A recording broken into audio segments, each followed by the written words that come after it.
Hi, welcome back to the Story By podcast. Thanks for stopping by. A while back, I went through a period where I experimented with writing in different styles. I'd stumbled onto a bunch of pulp story collections and thought I'd give that a go. I wrote a couple stories about a PI named Jack Riley, and when I submitted them for publication, I used the pen name John Riddle because I thought it sounded cool, I guess.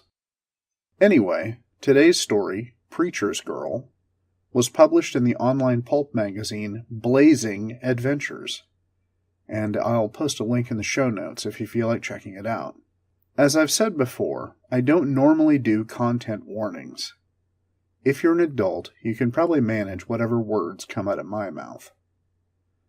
But this is written like a cheap dime detective novel from the 40s. That includes characters saying words we've pretty much all agreed aren't cool anymore. And people treating a woman in a way that is never acceptable unless she's into it. If those things are going to keep you from enjoying this story, I'll totally understand. And we could meet back up here next week for a different story. For those of you that want to stick it out, let me introduce you to World War II vet, ex-cop, and gun-toting PI, Jack Riley, in his first adventure.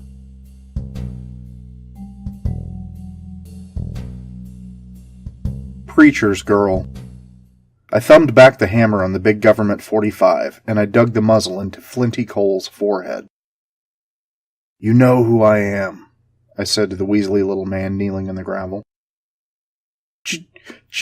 Jack Riley." "Then you know I'm looking for the preacher's girl." "Sure." "I'll ask one time. Where is she?" "I don't..." The thunder of the .45 echoed around the quarry walls, and I swung it toward Cole's bonebreaker, Fatty Gordon. Gordon screamed like a girl. I jammed the muzzle into his mouth to cut off the screeching. "Your turn." Fatty's eyes widened, and he made grunting noises around the warm steel. I unplugged him, and he started wailing, Petey post, Petey's got her." "The little fairy cameraman? Why?" Snot leaked from Fatty's nose, mixing with the blood drooling at his pie hole. "Pictures. Hired for some special pictures. Girly stuff this time." "His studio?" "Some house, out past the county farm."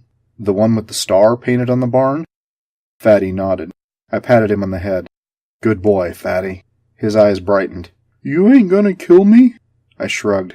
"You ever leave witnesses, Fatty?" He hung his head and mumbled, "No." The sound of the gunshot quit ricocheting around the quarry walls by the time I reached my car. I got in, fired her up, and headed down the road. On the way to the farm, rain started to spray across the windshield. I used to hate rain. I hated the rain until I hit the ground in some stinking green Pacific hell a couple of years ago. The rain never seemed to end, and the Japs used it like magic. They'd just appear out of the dark and the wet and cut our boys down like Cain. But I figured out their tricks. I killed enough to save a few guys. I even killed enough to get some medals. But I never killed enough to feel anything. Just aim and shoot. Aim and shoot. Like a machine. When I came home, no one had much use for a machine that killed. I tried the cops. Figured one uniform and guns the same as another. Lasted a year before some desk monkey decided I was too dangerous. I tried the mob guys, but they said they didn't want an ex-cop. I figured they just didn't want a man they couldn't scare. I got my paper and became a private dick. Spent a couple of years doing it right. Nothing too hard. Maybe a few dirty pictures for the divorce judge, or pick up a skip once in a while for the bounty. Then the preacher's wife showed up. Always a woman, isn't it? She was dressed all buttoned up, fiery red hair tucked up in a bun, trying her best not to look as beautiful as she was. She opened a pouty mouth, and in the smoky voice of a starlet, gave me the story. Her husband, Samuel Stoner of Samuel Stoner's Traveling Salvation Show, decided to take their daughter Charity on this year's circuit. Charity's always stayed home with Mama Stoner getting schooling. Now Charity's all grown up, and Daddy wants to take her into the business. But Mama doesn't want her baby out on the road, where evil men might see her and lust in their heart. I think maybe it's Charity's lusting heart she's worried about. Mama's also afraid because of news stories about the wandering devil, that loon that snatches girls and leaves their bodies scattered along roadways throughout the heartland. Rumors of a horned man-thing sweeping out of the dark and snatching the girls away only made things worse. Of course, Mother Stoner's worst fears are realized, and the girl disappeared without a trace. I figured the devil business is all crap, and the girl just ran off with some local farm boy stud. I'll have to find her and drag her, kicking and screaming, back to Mama. She gives me a photo of the girl, and I see that she's not a girl. She's a woman, with all the right curves in all the right places, and the prissy dress she's wearing can't hide them. Even though the picture was black and white, you could tell she had her mother's deep red hair and creamy skin. I imagine the girl's pouty mouth speaking with the same smoky voice. Between the voice and the barely restrained curves of a preacher's wife who could be in pictures, I feel a twinge of something. I can't explain it or understand it, but I looked up from the picture into Mama Stoner's soft blue eyes and said, "I'll find your girl. I promise."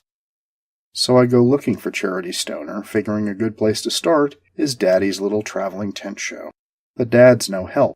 He wrings his hands, tells me the name of the last place they visited, and gives me a description of a couple hooligans he noticed were sniffing around his little girl. "I fear for her," he said in a voice practiced in battering the faithful into submission. "She's so much like her mother, and, well, her mother was a fallen woman before I brought her to God." I nodded and thanked him for the lead.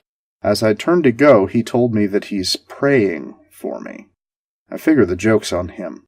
Between the women, the booze, and the blood on my hands, I doubt God's going to do me any favors. One thing after another got me to Cole and Fatty, and now the trail led me to the private hideaway of P.D. Post, photographer. No lights in the house, but a glow in the barn. I pushed 2 more rounds into the .45's clip to replace the ones in the quarry, 2 more clips into my coat pockets, and I slipped from the car. I used the rain like those Japs on the islands. I learned their tricks, and I used them on the little bastards. Now I'd be using them on Post and his buddies.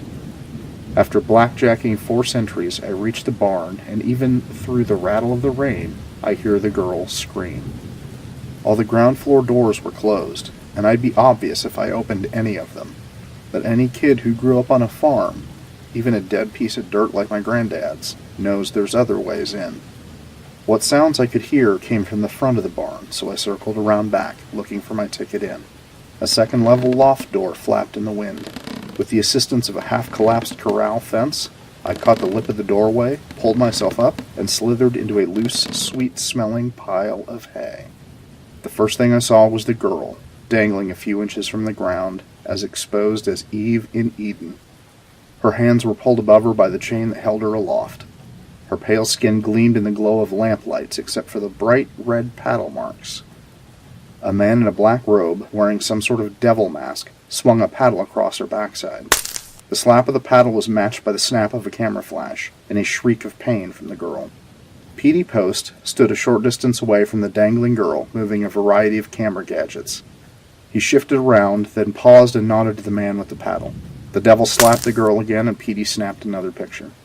Near the main door stood a pair of P.D.'s pals. Both men looked like beer kegs on legs, and each was strapped.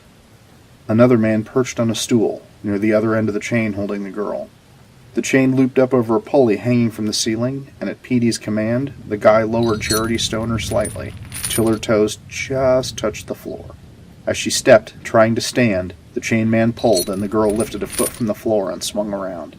Near P.D., another guy stood, wearing nothing but a devil mask. He held a short-handled pitchfork with one hand, and himself with the other. "I got plenty of the spanking," P.D. said to the robe-wearing devil. "On to better things."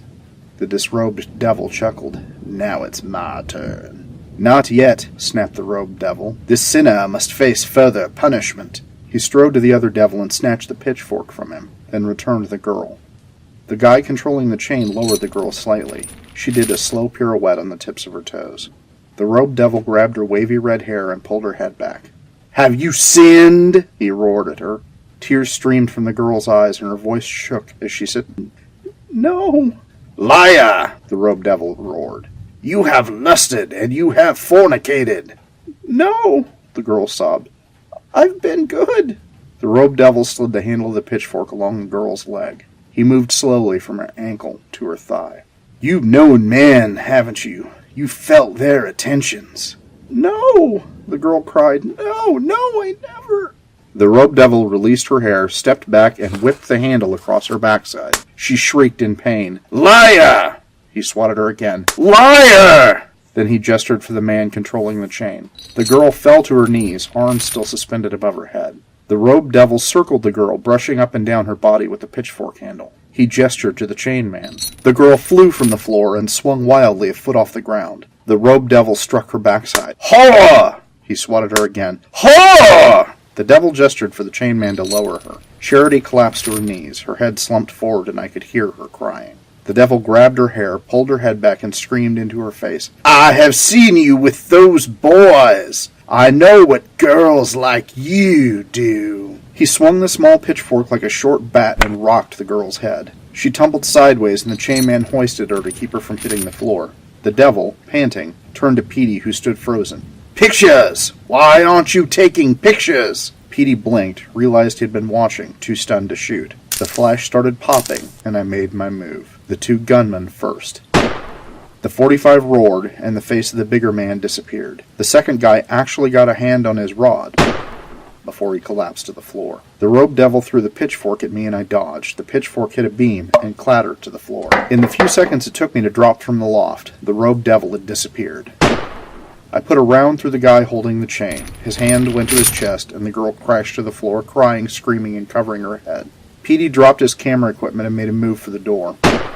I fired again, and he fell, screaming and clutching his leg. The disrobed devil stood there, stunned. I swung the .45 in his direction, and both hands came up. "Don't shoot!" I stepped toward him, and he wailed, "Please, I'm just an actor. I just star in pictures with the girls. I never hurt anyone." I glanced toward the shaking girl on the floor.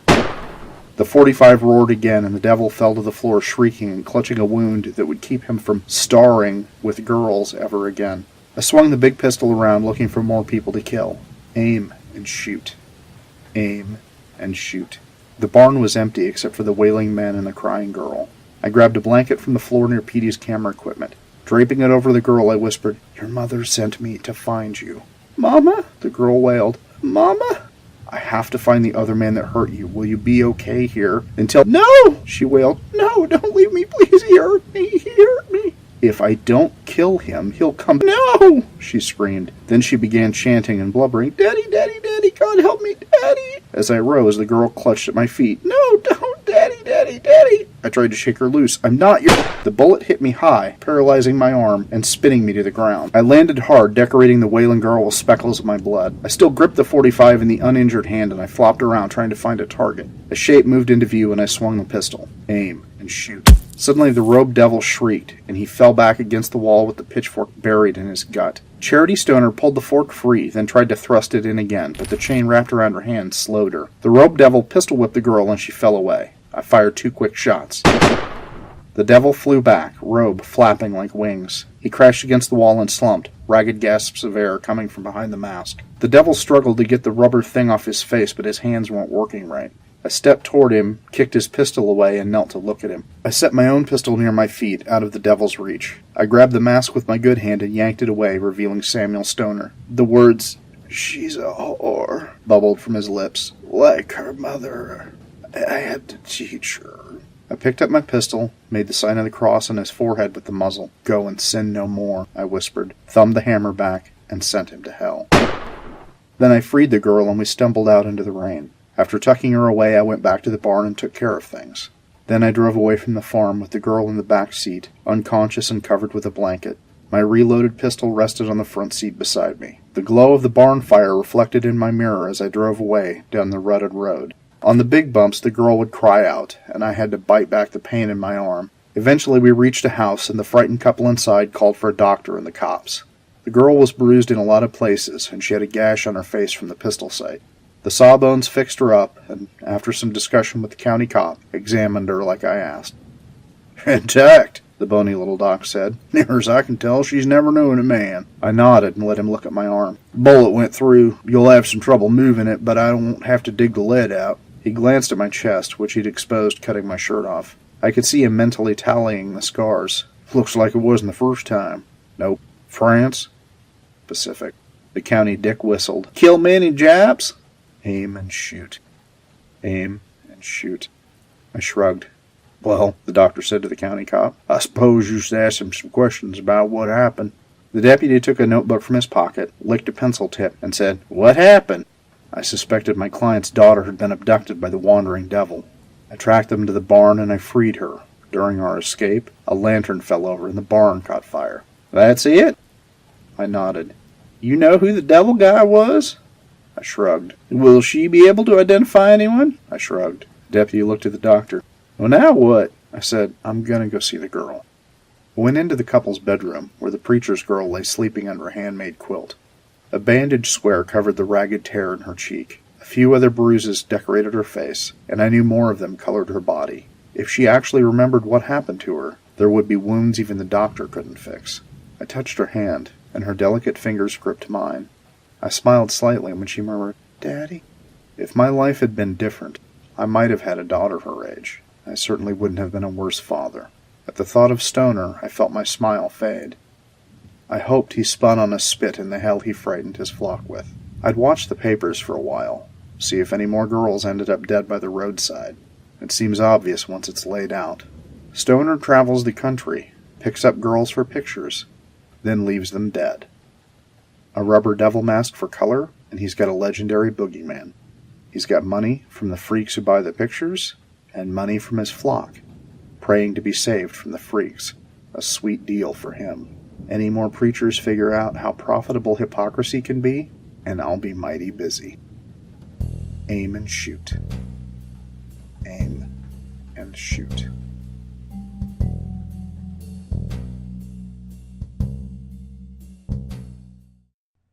I don't have much to add to close out this episode. I did most of my yapping before the story. Jack Riley tough-guyed his way through at least one more adventure, so maybe he'll return to Story By one of these days. Until then, I hope to see you back here next week for another episode of the Story By Podcast.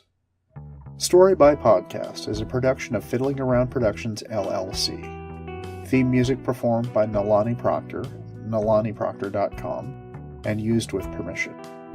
Other incidental music provided by Kevin MacLeod, incompetech.com, edited by Lawayne L. White, and licensed under Creative Commons by Attribution 3.0 license.